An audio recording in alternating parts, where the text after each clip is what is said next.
Good morning, students. Today we are going to start short question answers and long question answers of chapter number 14, that is Baswa's Farm. So let's start. Question number 1. Why was Baswa's family happy this year? बसवा की family इस year happy क्यों थी? क्यों happy थी? क्योंकि उनकी onion की क्रॉप बहुत अच्छी हुई थी. Its answer, Basava's family was happy this year because they had good onion crop. क्योंकि उनकी अनियन क्रॉप बहुत अच्छी हुई थी. Question number 2. If the ripe onion, ripe means जब अनियन अच्छे से रेडी हो जाता है, if the ripe onion crop is not taken out at the right time, what will happen? अगर अनियन को, जब अनियन रेडी हो गया सॉइल में, तब उनको अगर हम बाहर नहीं निकालते तो क्या होगा? Then the onions will rot. Rot means वो गल जाएंगे, सड़ जाएंगे, and get spoiled under the ground. तो मिट्टी के नीचे ही वो खराब हो जाएंगे, इसलिए उनको टाइम पर निकालना जरूरी होता है. Question number 3. Where is the Bilvanika village? तो बिलवानिका विलेज कहाँ था? It is in Karnataka. Question number 4. What is the use of khunti in the fields? Khunti का क्या यूज होता है? Khunti is use for digging the soil. Soil को डिग करना, लूजनिंग द सॉइल, इसके लिए खुंटी यूज की जाती है. Question number 5. What is the capital of Karnataka? Karnataka की कैपिटल क्या है? बेंगलोर और बेंगलुरु. बेंगलोर, BANGL, बेंगल, बेंगलोर, बंगाल के साथ ORE, Bangalore, and Bengaluru, BANGALURU, Bengaluru, Bengaluru. Right. Question number 6. What are the unwanted plants in the field called? जो फील्ड्स में एक्चुअल क्रॉप के साथ अनवांटेड क्रॉप होती है, उसको अनवांटेड प्लांट्स होते हैं, उसको क्या बोलते हैं? That is called weed, weeds. Question number 7. What does N onion crop become ready? Onion crop कब रेडी होती है? It's answer, when the leaves of onion plants become yellow and dry. जब अनियन के लीव हैं वो dry होने start होते हैं या येलो होने स्टार्ट होते हैं, तो इन होता है onion crop is ready to be taken out. Right. So these are 7 questions which are very short. Right. Now long question answer. Question number 1. What are the uses of khunti, courage and illige? तो इन 3 tools के क्या क्या use हैं fields में? Following are the uses of khunti, courage and illige.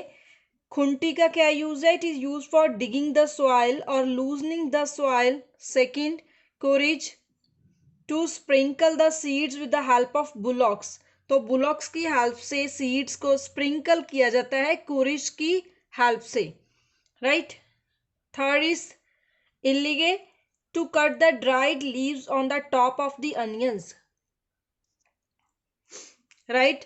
So these are 3 tools with working. तो खुंटी का क्या यूज है? सॉइल को डिगिंग करने के लिए. कोरेज का क्या यूज है? बुलो कार्ट्स की हेल्प से सीड्स को फील्ड्स में स्प्रिंकल करने के लिए, के खेतों में बीज बोए जाते हैं, उसके लिए बुलो कार्ट्स का यूज किया जाता है, तो उसके लिए हम कोरेज को यूज करते हैं. Third is इल्लीगे. इल्लीगे का यूज होता है ड्राइड लीव्स को उतारने के लिए अनियन के टॉप में से. Right. Question number 2. What are the weeds? Why should these be removed? तो वीड्स क्या होते हैं? इनको रिमूव करना क्यों चाहिए? Weeds are unwanted plants like grass. जैसे घास एक्स्ट्रा ही होता है, उसको बाहर निकालना पड़ता है. These must be removed. क्यों रिमूव किए जाने चाहिए? So that they do not take up all the water and fertilisers that are meant for main plants. इनको इसीलिए रिमूव करना चाहिए क्योंकि ये प्लांट, जो मेन प्लांट है, उसके लिए जो वाटर और फर्टिलाइजर्स और न्यूट्रिएंट्स होते हैं वो कहीं ये वीड्स ना ले लें. अगर वीड्स भी वहाँ ग्रो करेंगे प्लांट्स के साथ तो मैक्सिमम न्यूट्रिएंट्स से वीड्स एब्जॉर्व कर लेते हैं, तो जो मेन क्रॉप है उसके लिए तो कुछ बचेगा ही नहीं, इसलिए इनको रिमूव करना बहुत इंपॉर्टेंट होता है। Question number third, how did Basava's father came to know that the onions are ready to be taken out? तो बसवा के फादर को कैसे पता चला कि अनियंस रेडी हो गई हैं और इनको अब निकालने का टाइम है?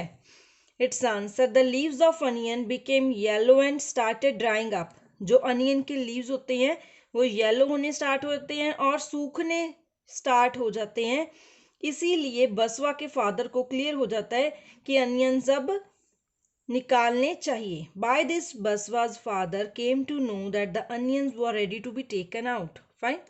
Question number 4, fill up the below table. तो ये टेबल को हमने फिल करना है। Season, time of sown, time of harvest and crops grown are given, and there are two types of crops, rabi crops and kharif crops.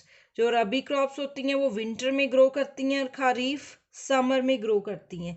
तो time of सोन, कब इनको, इनके बीज कब बोए जाते हैं? रबी क्रॉप्स जो विंटर में होती हैं उनके नवंबर में और खरीफ के जून में।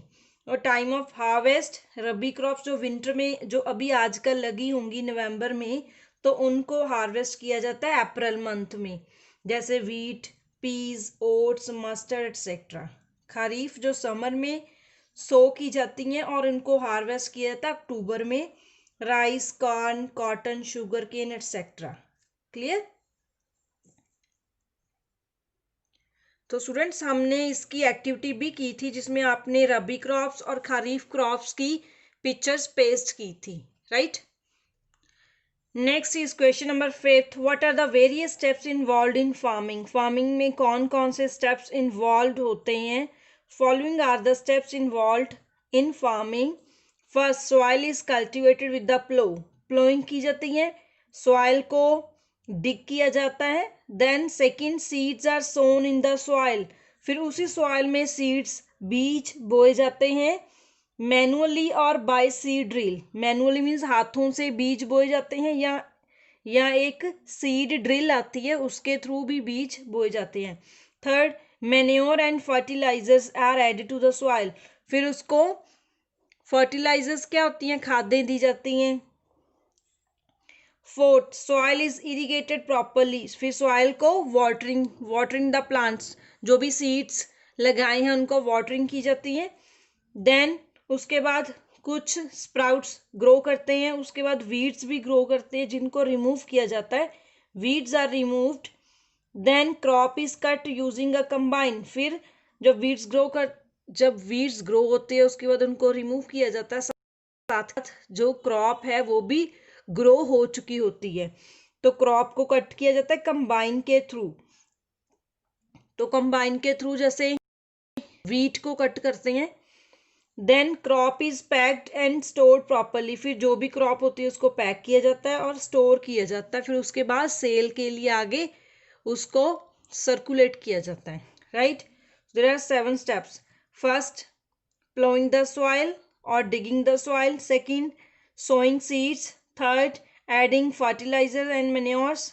Fourth, irrigation. Fifth, weeds are removed. Cutting the crop and packing the crops, right? Sixth is activities. First activity is draw pictures of kurige, khunti and illige. Kurige, khunti and illige, इनकी पिक्चर आपने पेस्ट नहीं करनी, पेस्टिंग एक्टिविटी आप कर चुके हो, इसके लिए हमने पिक्चर्स को ड्रॉ करना है। क्लियर? तो हम लाइव क्लास में इसको ट्राई करेंगे कि पिक्चर्स ड्रॉ कैसे करते हैं कुरिज, खुंटी और इल्लिगे की, right? Second, paste, correct order of steps that are needed to grow crops. It's on page number 118। तो आपकी एनसीईआरटी की जो बुक है ईवीएस की, उसके चैप्टर नंबर 14 के अंडर 118 पेज पर एक एक्टिविटी मेंशन है। उनको आपने क्या करना है, फोटोकॉपी करवाओगे उसको order wise step by step paste करोगे। फर्स्ट स्टेप नोट करोगे एक्टिविटी 2 के अंडर, जैसे है डिगिंग द सॉइल, तो उसके नीचे इसकी पिक्चर आ जाए। फिर सेकंड स्टेप नोट करोगे सोइंग द सीड्स, फिर उसकी पिक्चर आ जाए, राइट? या पहले पिक्चर पेस्ट करके उसके नीचे उसका पॉइंट मेंशन कर सकते हो, आप किसी भी वे से कर सकते हो, बट उसका पॉइंट मेंशन करना जरूरी है।